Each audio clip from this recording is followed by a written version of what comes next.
बेहद के बेहद की परम परम परम महाशांति है, महाशांति है, महाशांति है।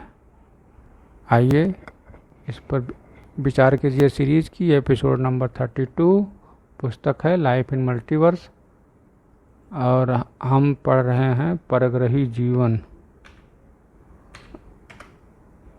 इसमें मंगल पे जीवन हमने पढ़ लिए हैं। एक बोरिस का नाम का लड़का जो कहता है, दावा करता है कि मंगल से आया है और सब कुछ सटीक बताता है, उसके बारे में पढ़ रहे हैं। ठीक है, तो आगे देखते हैं आगे क्या है। ठीक है,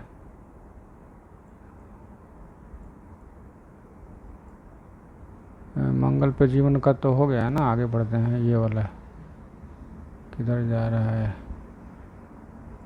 यहाँ से। ठीक है, फिर क्या है? बोरिस्का जब स्कूल में था तब भी उसे यह दावा किया था कि मंगल ग्रह का मिस्र के पिरामिडों से संबंध है और आने वाले भविष्य में ये सबके सामने आ जाएगा। अच्छा, मंगल ग्रह का और मिस्र के पिरामिडों में संबंध है जो आने वाले भविष्य में सबके सामने आ जाएगा। अच्छा, आगे क्या बोला? बोरिस्का बताते हैं कि पूर्व जन्म में वह मंगल ग्रह के जिस हिस्से में रहते थे वह हिस्सा अतीत के किसी प्राकृतिक आपदा से ग्रस्त हुआ था। ओके, बोरिस्का के मुताबिक मंगल ग्रह पर रहने वाले लोग लगभग 7 फीट तक लंबे होते थे। अच्छा, फिर भी वे जमीन के भीतर रहते थे और कार्बन डाइऑक्साइड में सांस लेते थे। कार्बन डाइऑक्साइड में सांस लेते थे। वाह। मंगल ग्रह पर भयंकर तबाही के बाद उसने धरती पर आकर जन्म ले लिया। अरे ये भी उल्टा हो गया। कार्बन डाइऑक्साइड सांस लेते हैं और कैसे लोग थे? मंगल ग्रह पर भयंकर तबाही तो हुआ और उसके बाद उन्होंने धरती पर जन्म ले लिया। अच्छा, ठीक है, आगे देखते हैं। इंडिगो या स्टार चाइल्ड। ओके, बापूजी ने हमें इंडिगो चाइल्ड और स्टार चाइल्ड के बारे में भी बेहद गहराई से समझाया है। बिल्कुल, देखते हैं क्या समझाते हैं दादाजी। ये बच्चे बहुत ही बुद्धिमान होते हैं। ओके, ये परग्रही आत्माएं धरती पर टेक्नोलॉजी और ज्ञान को बढ़ाने के लिए आती हैं। टेक्नोलॉजी और ज्ञान को बढ़ाने के लिए। अच्छा, इन परग्रहियों का धरती पर आने का मुख्य कारण धरती पर अच्छे कार्यों को बढ़ाना और मनुष्य का कल्याण करना है। इनके आने का यही कारण है कि अच्छे कार्य बढ़ा जाए और मनुष्य का कल्याण करा जाए। वाह, मतलब ये अच्छे एलियंस हैं लग रहा है। बोरिस्का ने भी दावा किया कि मंगल से आए हुए सब परग्रही का ये पुनर्जन्म है और उन्हें इंडिगो चाइल्ड कहा जाता है। अच्छा, बोरिस्का भी ने बताया। ठीक है, बापूजी ने बताया कि ऐसे बच्चे कम उम्र में उच्च शिक्षा प्राप्त कर लेते हैं। अच्छा, ऐसा देखा गया है कि इन बच्चों में अलौकिक क्षमताएं होती हैं। ओके, ये बच्चे असाधारण और विशेष गुणों वाले होते हैं। ओके, किसी में साइकिक पावर भी होती है। ओके, इन्हें स्टार चाइल्ड भी कहते हैं, इंडिगो चाइल्ड भी कहते हैं, स्टार चाइल्ड भी कहते हैं। और कुछ असाधारण विशेष गुण वाले भी होते हैं। किसी में साइकिक पावर भी होता है। विचार कीजिए कैसे बच्चे हैं। ठीक है, स्टार चाइल्ड वो आत्माएं हैं जो दूसरे ब्रह्मांड में से आकर सीधा 60 से 90 दिन के अंदर किसी गर्भ में प्रवेश करती हैं। स्टार से दूसरे ब्रह्मांड से आकर सीधे 60 से 90 दिन के अंदर किसी के गर्भ में प्रवेश कर जाती हैं। अच्छा, ऐसी आत्माएं में अधिक शक्तियां होती हैं। ऐसी आत्माओं को धरती पर जन्म लेने से कोई रोक नहीं सकता। जिसके पास शक्तियाँ होंगी उसे कैसे कोई रोकेगा भाई, वो तो कमज़ोर को रोका जाता है। ठीक है, आगे बढ़ते हैं। ऐसी आत्माओं का ऑरा बेहद शक्तिशाली होता है और किसी भी प्रकार की नेगेटिव आत्मा इनको कोई परेशानी या हानि नहीं पहुंचा सकती। जो दूसरे ब्रह्मांड से आया है वहाँ उसको भैया यहाँ के भूत प्रेत क्या हानि पहुँचाएंगे, खुदे भाग जाएंगे देख के। ठीक है, आगे बढ़ते हैं। चीन में 1982 में ऐसे असाधारण अलौकिक स्टार चीन में 1982 में ऐसे असाधारण अलौकिक स्टार चाइल्ड की खोज के लिए पूरे देश में एक कार्यक्रम का आयोजन किया गया था, जिसमें उन्होंने असाधारण गुणे वालों की 1 लाख स्टार चाइल्ड को ढूंढा था। 1 लाख स्टार चाइल्ड, वाह, 1982 में।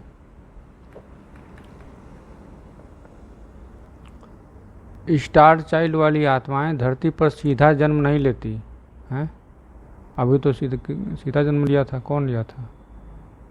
गैलेक्सी या यूनिवर्स से आई हुई आत्मा पहले निराकारी बिंदु रूप बनकर कई आत्माएं मिलकर एक पावर का कवच बनाती हैं। फिर वो आत्मा पहले हमारे परम धाम में के सूर्यमंडल मतलब सोलर सिस्टम में निराकारी रूप में आकर रहती है। अच्छा, मतलब डायरेक्ट जन्म नहीं लेती है, वो पहले वो निराकारी बिंदु में परम धाम में रहती है, फिर परम धाम से कई मिलकर पावर का कवच बनाती है, फिर आत्मा निराकारी रूप में आकर मतलब सोलर सिस्टम में रहती है।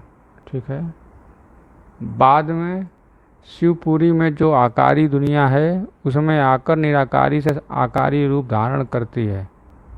अच्छा, शिवपुरी में ऊपर से निराकारी से आकारी धारण करती है, फिर विष्णुपुरी से, फिर 7 लोकों की दुनिया में अपने परम तत्वों के यान में आती हैं।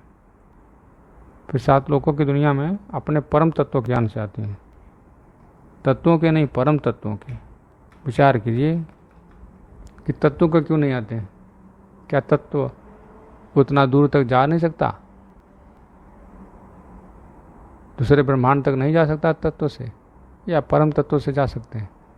विचार कीजिए इस पर। पृथ्वी के नज़दीक के लोकों में आकर निरीक्षण करती हैं। अच्छा, नज़दीक के लोकों में, बाद में यह तय करके अपनी स्व इच्छा से धरती पर जन्म लेती हैं। ये आत्माएं धर्मनाथ जात से परे होती हैं। इन आत्माओं का डीएनए भी भिन्न होता है। अच्छा, अपनी इच्छा से जन्म लेती हैं और ये आत्माएं धर्मनाथ जात से परे होती हैं। इन आत्माओं का डीएनए भी होता है, डीएनए भिन्न होता है, होता तो सबका डीएनए। अच्छा, ये बात थी। आगे बढ़ते हैं। स्टार चाइल्ड आत्माएं इस धरती पर एक उद्देश्य से जन्म लेती हैं। अच्छा, एक उद्देश्य भी होता है इनका। आगे बढ़ते हैं। ऐसी आत्माएं धरती पर उच्च व श्रेष्ठ कर्म करने के लिए जन्म लेती हैं।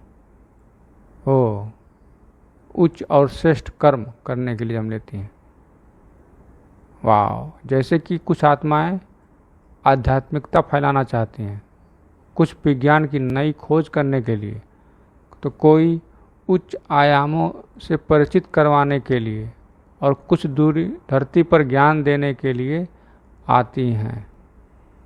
अच्छा, आत्माएं में कुछ आध्यात्मिकता फैलाना चाहती हैं, कुछ विज्ञान की नई खोज करना चाहती हैं, कोई उच्च आयामों से परिचित करवाना चाहती हैं, तो कोई कुछ धरती पर ज्ञान देने के लिए आती हैं। वाह, लेकिन धरती पर जन्म लेते ही धरती के 5 तत्वों के वायुमंडल में आते ही आत्मा अपनी पहचान भूल जाती है।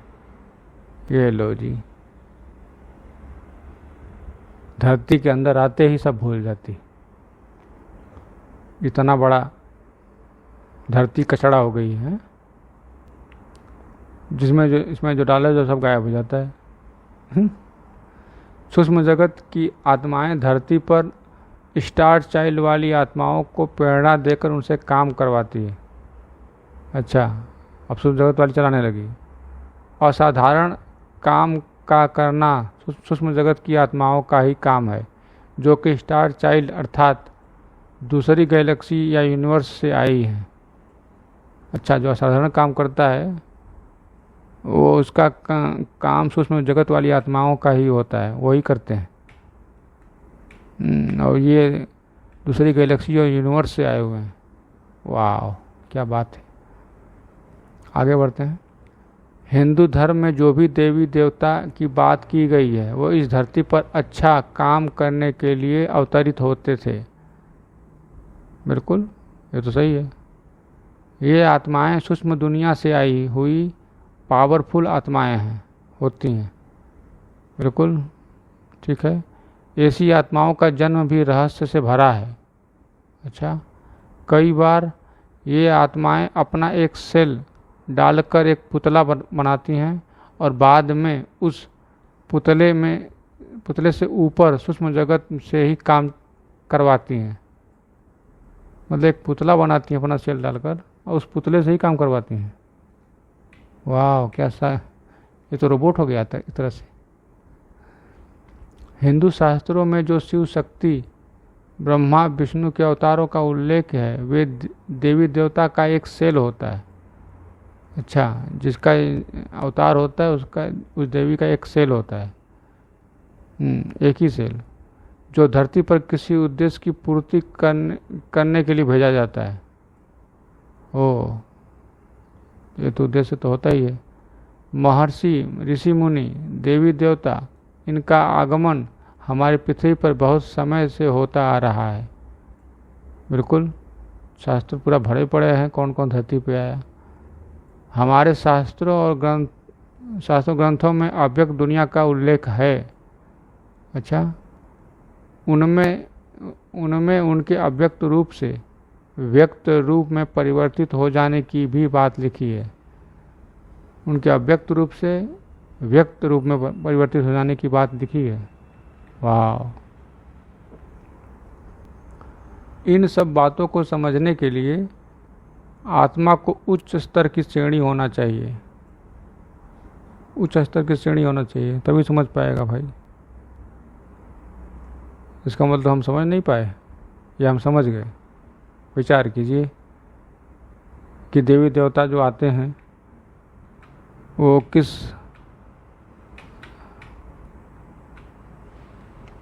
चलिए आगे का जो है आगे पढ़ेंगे।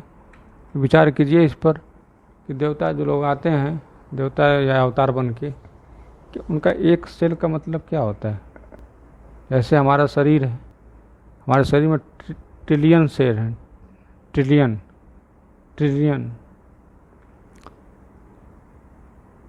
मतलब खरबों सेल। खरबों सेल में से एक सेल अवतार लेता है। मतलब यही हुआ कि परमात्मा का अंश रूप अवतार लेता है और वो भी काम करे चला जाता है। विचार कीजिए, जब परमात्मा पूर्ण रूप से आएंगे तो क्या होगा। ठीक है, तब तक के लिए अगले एपिसोड देखिए। तब तक के लिए बेहद की परम महाशांति है, महाशांति है, महाशांति है।